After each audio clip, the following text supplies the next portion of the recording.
Hello बच्चों, जैसे कि आप लोगों ने वीडियो के थंबनेल पर देखा होगा कि मैथ के पेपर में हमें रफ कहाँ करनी चाहिए। ठीक है, तो आइए हम जानते हैं उस रफ कार्य कहाँ किया जाता है। ठीक है, आइए हम बताते हैं। ठीक है, अच्छा, ये जो ऊपर जो लिखा है ये पहले जो मैं 5 प्रश्न कराया हूँ उसके लिए है, तो इसको आप मत देखिए, आपको ये देखना है। ठीक है, चलिए तो देखिए रफ कहाँ करना है मैं बताता, सुनिए।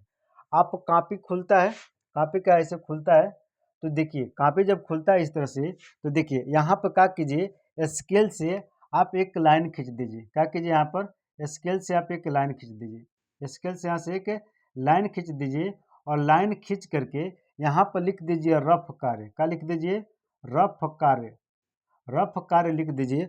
रफ कार्य लिख करके यहाँ पर आप रफ कीजिए। ठीक है, और लास्ट में क्या कीजिएगा, इसको ऐसे क्या कीजिएगा, क्रॉस मार दीजिएगा। ठीक है, तो लिखने के लिए देखिए आप यहाँ लिख सकते हैं, आप यहाँ लिख सकते हैं। तो एक तरीका ये है।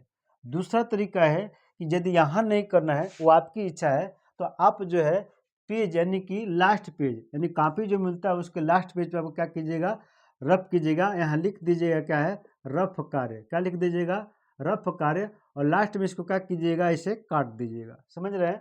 तो लिख दीजिएगा रफ कार्य, इसको काट दीजिएगा। तो आपकी मर्जी है, चाहे आप स्केल से एक लाइन खींच लीजिए, यहाँ पर कीजिए, अच्छा आपकी मर्जी है आप यहाँ कीजिए। दोनों दोनों जगह कर सकते हैं, इसमें कोई दिक्कत नहीं है, कोई बाउंडेशन नहीं है। ठीक है, अच्छा एक चीज़ बताए, सुनिए।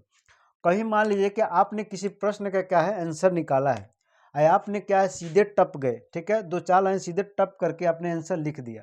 तो कभी अगर एग्जामिनर को शक हुआ कि क्या कहीं से आप नकल तो नहीं किए हैं, नकल किए हैं कि अपना खुद का अक्ल लगाए हैं, तब क्या करता है वो एग्जामिनर, आपको रफ कार्य को देखता है। तो अगर अगर आपने आंसर जो लिखा है इसको, ठीक है, अगर आपने अक्ल लगाया होगा तो 100% है कि आपने कहीं ना कहीं रफ किया होगा, चाहे यहाँ किया होगा चाहे कॉपी के पीछे किया होगा जहाँ आपने लिखा है रफ कार्य। ठीक है, तो समझ जाएगा कि आपके अंदर वो टैलेंटेड है कि आपने रफ कार्य करके इसको आंसर दिया है।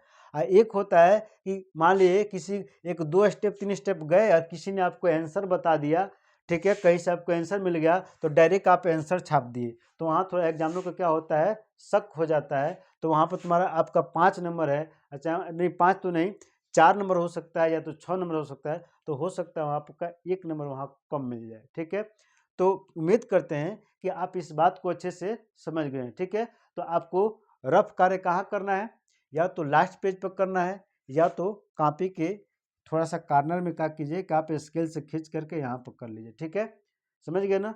तो उम्मीद करते हैं कि आप इसको अच्छे तरह से समझ गए हैं। ठीक है, तो इस वीडियो में इतना ही, फिर मिलते हैं हम अगले वीडियो में।